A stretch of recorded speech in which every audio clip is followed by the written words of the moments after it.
अब हम बात करने वाले हैं मेल रिप्रोडक्टिव सिस्टम के बारे में। मेल रिप्रोडक्टिव सिस्टम में जितने भी चेंजेस आते हैं वो आते हैं at the age of puberty. And puberty के एज में क्या होता है, मेल के बॉडी में बहुत सारे सेक्सुअल चेंजेस आते हैं, जैसे बियर्ड्स आना, मुस्टैक्स आना एंड रिप्रोडक्टिव ऑर्गन्स का ग्रो होना। तो अगर हम स्पर्म फॉर्मेशन की बात करते हैं तो स्पर्म का फॉर्मेशन होता है टेस्टिस पे। मेल का मेन रिप्रोडक्टिव ऑर्गन कोई है तो वो है टेस्टिस। इसी टेस्टिस में क्या होता है, स्पर्म का फॉर्मेशन होता है। स्पर्म फॉर्मेशन में सबसे बड़ा हाथ अगर किसी का है तो वो है इस स्क्रॉटम का, बिकॉज ये स्क्रॉटम जो है वो स्पर्म को लेस टेम्परेचर प्रोवाइड करता है as compare to bodies temperature. अगर बॉडी का temperature 36 degree Celsius and 37 degree Celsius के बीच में है तो ये जो स्क्रॉटम है वो स्पर्म को इससे भी कम टेम्परेचर प्रोवाइड करता है, जिससे कि स्पर्म का फॉर्मेशन हो सके, और ये टेस्टिकल्स को होल्ड भी करके रखता है। तो स्पर्म का फॉर्मेशन हो जाने के बाद ये इस डक्ट से पास होता है, जिसे हम कहते हैं वास डिफरेंस और स्पर्म डक्ट।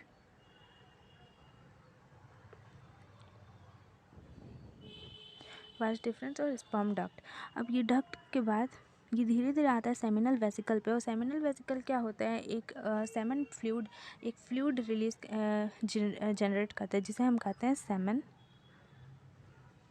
जो कि स्पर्म को एक फ्लूइड स्ट्रक्चर प्रोवाइड करता है जिससे स्पर्म का पासेस हो सके। उसके बाद पास होते होते प्रोस्टेट ग्लैंड में आते हैं। प्रोस्टेट ग्लैंड भी फ्लूइड स्ट्रक्चर प्रोवाइड करते हैं एंड स्पर्म को नरिशमेंट देते हैं, बिकॉज अगर स्पर्म को रिलीज़ होना है तो इसे एनर्जी चाहिए, और एनर्जी मिलता है सेमिनल वेसिकल्स प्रोवाइड करते हैं एंड प्रोस्टेट ग्लैंड।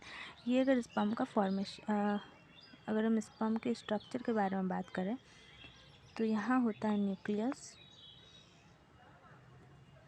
ये होता है माइटोकॉन्ड्रिया, जो कि हम जानते हैं कि माइटोकॉन्ड्रिया का काम क्या है, वो स्पर्म जो भी है सेल्स को क्या करता है, एनर्जी प्रोवाइड करता है। It is a power house of cell. तो वो भी स्पर्म को कौन प्रोवाइड करता है, वो है माइटोकॉन्ड्रिया। ये है टेल, जिसका फर्क क्या है, ये स्पर्म के मूवमेंट, जो भी लोकोमोशन है उसमें हेल्प करता है। जैसे अगर हम बैक्टीरिया की बात करें तो उसमें फ्लैजिलम होता था लोकोमोशन के लिए, और अगर हम पैरामीशियम का बात करें उसमें सीलिया होता था लोकोमोशन के लिए। तो स्पर्म में क्या होता है, इस टेल होता है, टेल से ही वो लोकोमोट यानी मूवमेंट अपना तय करता है।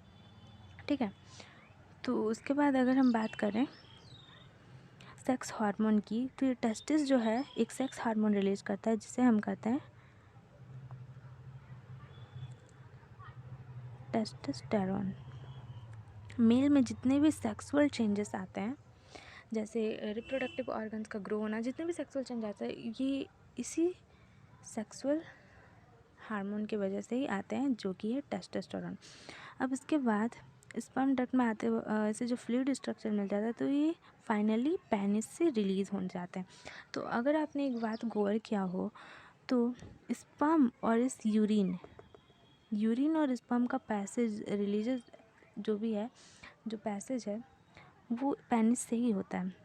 ये यूरिन है जो कि किडनी से कनेक्टेड है। किडनी में जब वाटर का प्यूरिफिकेशन होता है, जो भी वेस्ट मटेरियल से यूरिन यहाँ कलेक्ट होता है, तो ये क्या होता है, यहाँ से इट्स डक्ट से पेनिस से निकल जाता है। वो अलग बात है, न्यूट्रलाइज करके निकलते हैं।